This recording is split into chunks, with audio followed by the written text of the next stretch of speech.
Hello travelers, Boardman21 here, and today in the holiday spirit we are doing the Regifter Paladin, which is really just a regen god. It's going to be a Paladin with 1200 health regen. We're going to be doing dual shattered lances, which give flat health regen, along with its set relic is going to give you 6% more health regen per point of strength that you have, and then getting health regen through blessings, through your suffixes, through idols. You can just get a crazy amount with sigils. We're going to be sitting at 1200 health regen. You can have 5 sigils. You're going to have a crap ton of armor. You're going to be able to face tank anything, stand in Lagon's beam, just go endlessly in the echoes, and that's what we've been doing for the last few days. We've been pushing echo after echo whenever we're bored, and we've gone over 300 of them, and now items are just dropping like crazy. We're sitting between 1000 and 2000% item rarity depending on how many echoes we stack up together. You still get, affixes that last between 4 and 8 timelines, so sometimes you have only a few active, sometimes you get the full 7 or 8 and you break the 2000% item rarity. And it just gets crazy. As you can see, you saw all the drops. You're getting hundreds of items from the chest almost every run, and you're just totally stacking up on anything that you'd ever need to fill those stockings. So let's go ahead and get into the skills. First skills, we're running Sigils of Hope, Smite, Lunge, Holy Aura, and Vengeance. Sigils of Hope is going to give you a lot more armor. You're going to have 5 of them active. You'll have some extra damage, and then it's going to give you a massive amount of health regen. We have 4 points in Empowering Sigils so that we get 24% more damage per sigil active. We'll have 5 of them, so you get a total of 120% more damage. 2 points in Invigorate, 3 points in Quiet Mind, and 1 point in Polygram gives you another maximum sigil, so you go from the base 3 to 4. 4 points in Iron Sigils gives you 160 more armor per active sigil. Since we have 5 of them, you'll end up with 800 total extra flat armor. 4 points in Enduring Hope for some extra duration, 1 point in Tetragram for another maximum sigil, which puts you at 5, and 1 point in Meditation so that you get double the health regen from sigils. Sigils originally give you 25% increased health regen, so instead of having 125%, that's now doubled. You'll get 250% increased health regen just from your sigils. For Smite, we're using this so that we can have faster attack speed. It also gives us some health regeneration. We have 2 points in Holy Wave, 2 points in Panacea, 5 points in Soothing Balm, which gives us 50% more health regen whenever we get hit by the heal, 5 points in Righteous Fury, 5 points in Righteous Flurry, and this gives us 50% more attack speed, 1 point in Descend so that we can put it on autocast and we'll just teleport with it, which is nice because you'll have Lunge for a movement skill and you'll have Smite for a movement skill so that you can cruise through the echoes relatively fast. For Lunge is going to give us a bunch of defense and offense. For defense, we have 3 points in Tactician, 4 points in Forge On for the 100% increased armor, and 1 point in Unstoppable so that we're invincible while we lunge. Then we have 1 point in Initiative and 5 points in Avenger's Charge for that damage and crit chance increase. 4 points in Into the Fray for increased hit area damage, 1 point in Double Strike so you get an extra charge, and 1 point in Deadly Aim for some extra base crit with Lunge. For Sigils of Hope, this gives us some health regen, gives us some attack speed, and gives us some resistances. We have 4 points in Vital Boon, so that you get 40% increased health regen. This is doubled while it's active, so you get 80% while it's active. 5 points in Shelter from the Storm gives you 25% elemental and poison protection. This is doubled to 50% when it's active. 3 points in Called Arms for physical damage, 4 points in Fanatism for 16% more attack speed, 4 points in True Strike for some more critical strike chance. And then for Vengeance, this obviously gives you a damage reduction, so when you use Vengeance and you successfully hit an enemy, for the next 2 seconds you'll riposte, where you take 25% less damage. With 5 points of Bolster, you'll take another 30% less damage multiplicatively, which is really nice and helps with your survivability. We have 6 points in Executioner, as this is your main damaging skill as well. We have a bunch of the more damage modifiers, so we get 90% more damage against damaged enemies. 3 points in Faint Strike gives us another 45% hit damage. 5 points in Vengeful Fighter gives us another 75 50% hit damage, and this is when we are at full health or above 50% with 1 point in Blade Paladin.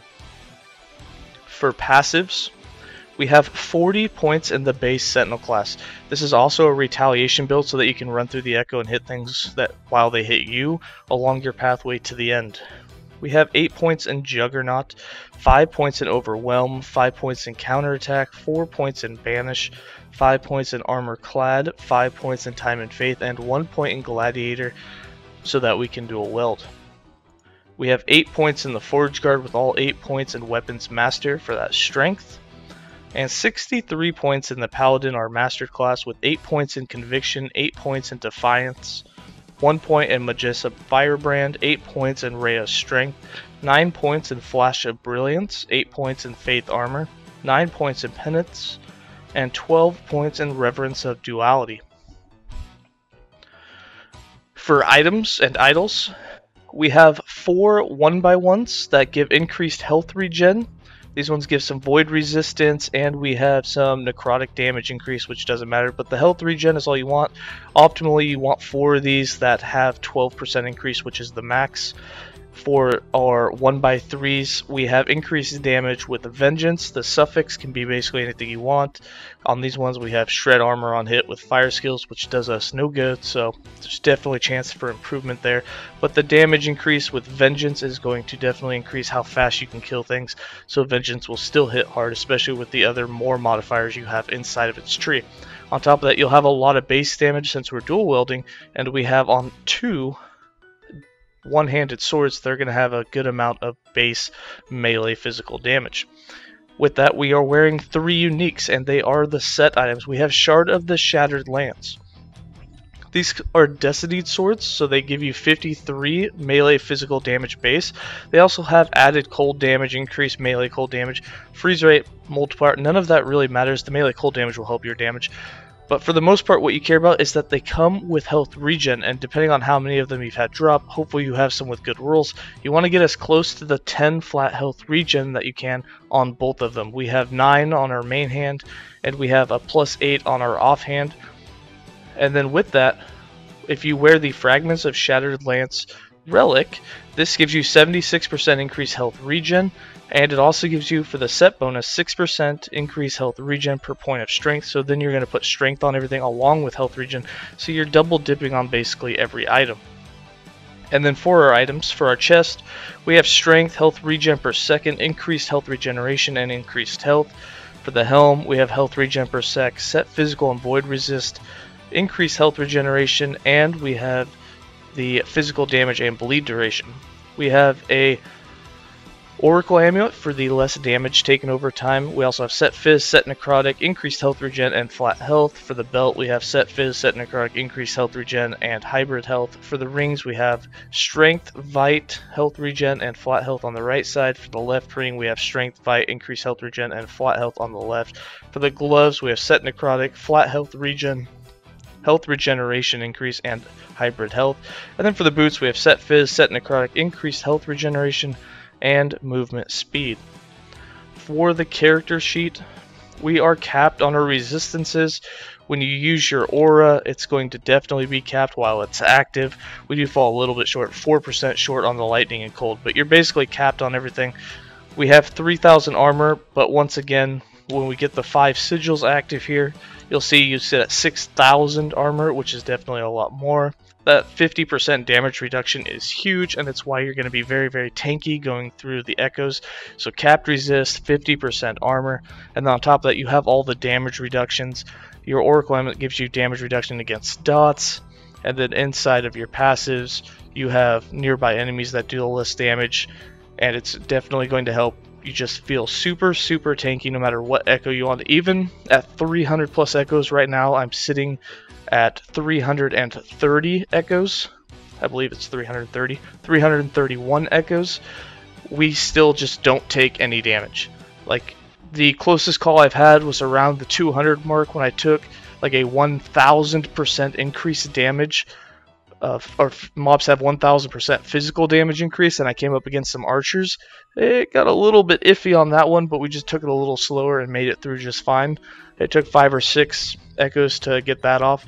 So just don't go for those ones, but any other thing that doesn't do a super big damage increase for the mobs is just going to make you never take damage. And even when you do add in a 500% damage increase for the mobs, you can still work through it. They're never going to one-shot you, but they will do some damage to you.